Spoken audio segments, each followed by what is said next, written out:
Hello दोस्तों, नमस्कार, राधे राधे। स्वागत है आप सभी का हमारे न्यू वीडियो में। और हम एक छोटा सा बहुत प्यारा सोहर गीत प्रस्तुत करने जा रहे हैं। आप सभी को कैसा लगेगा कमेंट में जरूर बताइएगा। वीडियो अच्छा लगे तो हमारी वीडियो को लाइक कीजिएगा, चैनल को सब्सक्राइब कीजिएगा और अपना प्यार दुलार आशीर्वाद दीजिएगा आप लोग।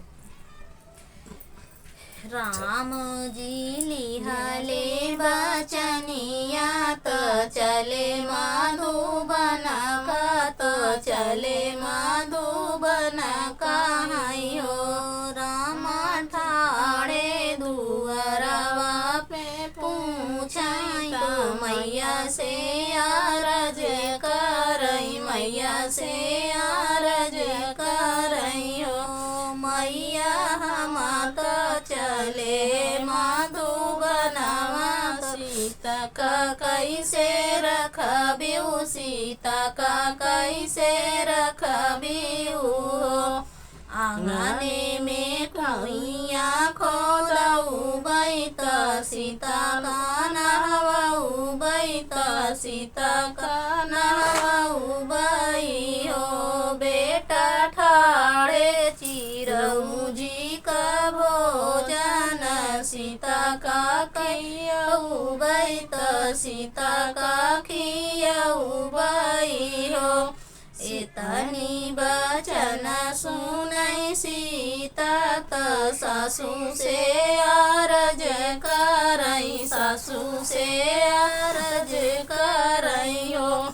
सासू स्वामी तो चले मधुबनवा, माई कैसे रखबिऊ, माई कैसे रखबिऊ। मोतिया जड़ली बहुअर सड़िया, कुसुम रंगा चुनरी, कुसुम रंगा चुनरी नियो। बहुअर फूलवा का से जिया सुतऊ बई, नयन बीचे रखबई, नयन बीचे रखबई हो। फटी जई है मोतिया का सड़िया, कुसुम रंगा चुनरी, कुसुम रंगा चुनरी नियो। सासू सुखी जई है फूलवा से जिया, उमर कैसे बीती है, उमर कैसे बीती है हो। तू ही मोरी बहुआ से बहुआ, तू है नी ठाकुराइन, तू है नी ठाकुराइन हो। बहुआ नैहरे से बिरना बोलावायु, नैहर चली जायु, नैहर चली जायु हो।